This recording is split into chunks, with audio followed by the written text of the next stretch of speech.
That video that you showed about the vision impaired, I use that at the end of some of the keynotes that I use, and it's just so inspiring. People just go, wow. Have you seen the Emma video? No. It's our new video displaying how we have helped Parkinson's disease. Wow. And we've designed a watch that looks very similar to what an Apple Watch would look like, and what it does is it sends radiation through your hand, and it's demoed by a young girl, and hasn't written her name before. The video is quite emotional, and you can see her writing her name, and it's just amazing. So that's another video. Yeah, fantastic. I'm going to look that one up. Hopefully on YouTube. Yeah, on YouTube, Project on YouTube. Emma. Fantastic. So I just we want to deep dive, because one of the things, guys, artificial intelligence, and I was looking at some stats before, and it's interesting. BrightEdge did a survey to say what are the biggest marketing trends that are going to impact on us. And number one was consumer personalization, and number two was AI. So this is going to be a big part, and some of the exciting stuff I didn't know. Anyone sort of understand? Did you know all that stuff from Bing? Did you know all this was happening? Hands up if you didn't. There you go. So we've learned a lot today about. So I was going to ask Adam if you can maybe share some examples. Examples of in the field of bots, voice, mixed reality, stuff that you guys have been working on. Yeah. So bots. Renee showed one example of Home Advisor, but let's take a look of, say, car insurance. We've seen a couple of brands in the US, Progressive Online is one of them, where you're able to, let's say you have an accident, and instead of then calling your insurance company to find out, right, the back left bumper's broken, the car wheel's broken, whatever it might be, you can immediately take a photo of that car accident. It will automatically send it back, recognize what's damaged, automatically send you back a quote, capture the person's details through Bump. So you can basically bump your phones and you've got your other person's contact details. And then book in a repair, like within literally a minute. Yeah. It's crazy. So that's using something called the Microsoft Cognitive Services, which is essentially a set of APIs that a lot of what Renee shared with you today, so image recognition, text, voice, and being able to leverage the power of that, and then giving you those tools to basically build apps or bots, whatever it might be. It's amazing, because we were talking earlier on, actually throughout the whole conference about chat bots and how they sometimes can be more frustrating than conversational. But that example you showed of the picture and the one you've just given then, that a picture can actually be identified by using that technology behind, is just amazing. Yeah. Yeah. I was going to ask Renee, like with, again, a survey I found, like only 15% at the moment of enterprises, enterprise businesses are actually using AI, but it's growing tremendously. So how do you kind of introduce the conversation with an enterprise company on how to come up with ideas to use AI?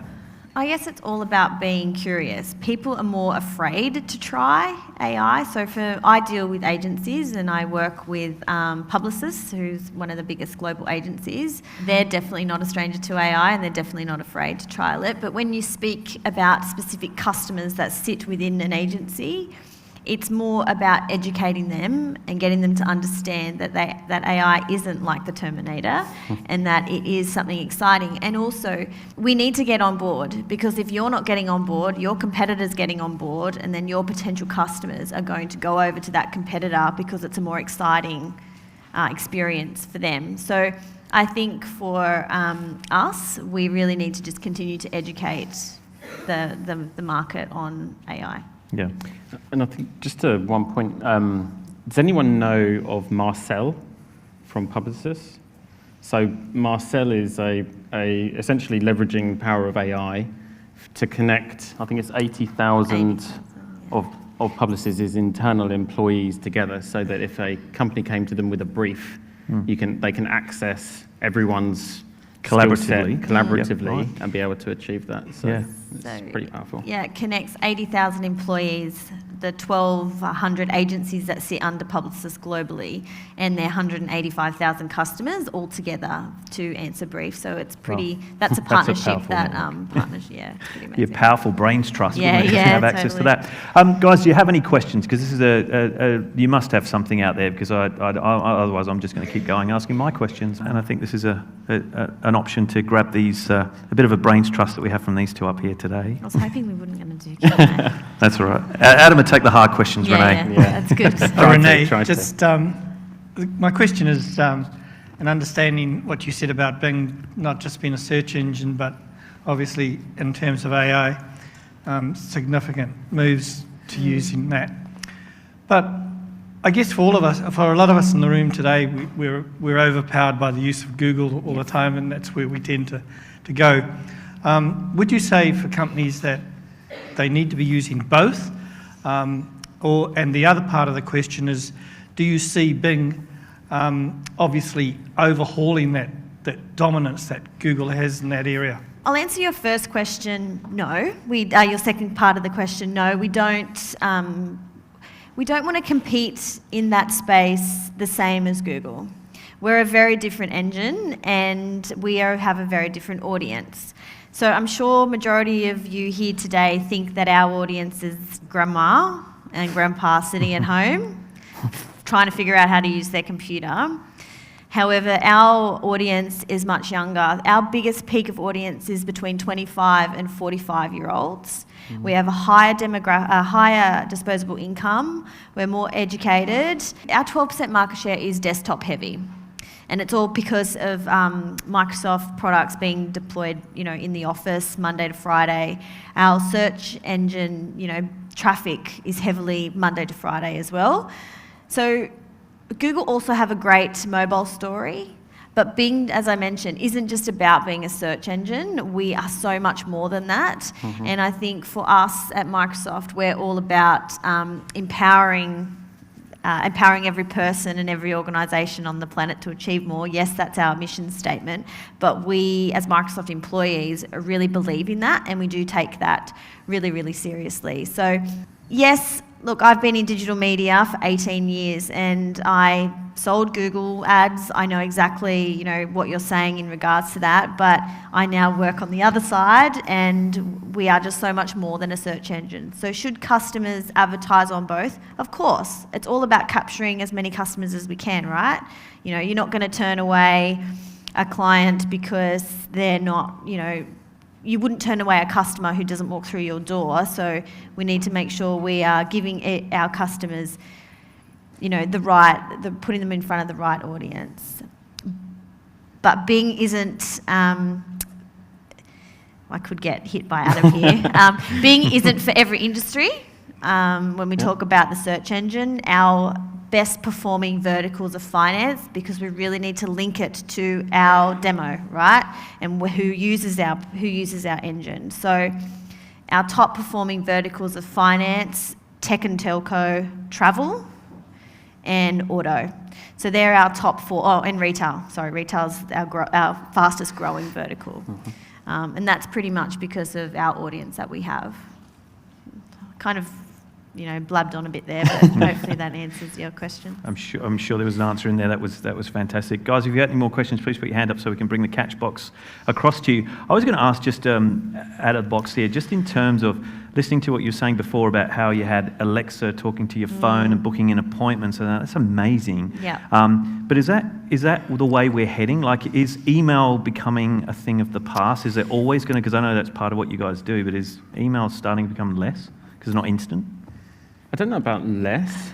I recently just came back from Vegas, and they showed essentially the future of meetings. And if you think about how the amount of times you go into a meeting and most of you are on email, or someone's capturing notes, or essentially it's using voice and image recognition. So you can basically walk into a meeting room, there's a camera that recognizes it's Adam, it's Renee, it's sitting at the table. It understands my individual voice, and it's capturing word for word everything I'm saying. As soon as I say, right, I'll make sure I send that over tomorrow, it's also putting that into action notes and emailing it back to me at the end of the meeting. So if you think about email today and essentially what you're doing it for versus what it could be and where it's turning to. It's essentially taking voice and being able to email on the back of it, but asking it to go and do it. It just naturally does it rather than you sitting there typing Just it. make it more seamless. Yeah, Correct. it's making our lives easier. Yeah. It's so simple. Which is what technology should do, yeah, isn't it? Exactly. Yeah. How do people get started with AI? So I know we talked about enterprise and people moving into enterprise. I love your example of is it QNAmaker.ai? Is it that simple? It looks like fairly simple for people to use. So anybody here can go away today and literally create a chatbot. Yep, exactly that. I tested one out as an example of going to QA Maker or dev.bot framework, which was also up on the slide.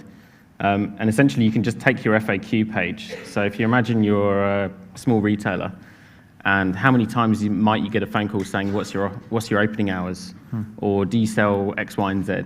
If you've got that within your FAQ page, you can literally copy that URL and paste it, and it will create you an example bot so that as a customer, if I came through and had a chat and say, what's your opening hours? It would just basically recognize that automatically. Yeah. So it's really, really that simple. Yeah. There's obviously a lot deeper ones. So the example of Home Advisor, that uses a lot more of the APIs that the bot framework has access to.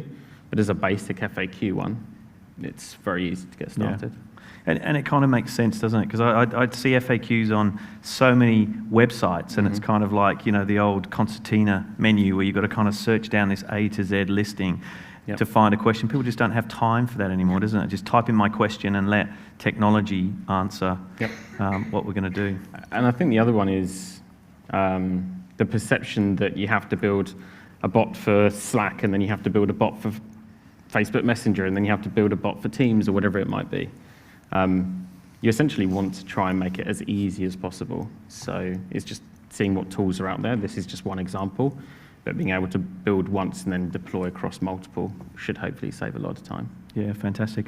I'm really super excited to see Bing go further and further because there's some interesting stuff up there. So it'd be nice to have you back next year to tell us more stuff and also what's actually happened. Please thank Renee and Adam from Microsoft. Thank you. Thank you. Thanks, guys.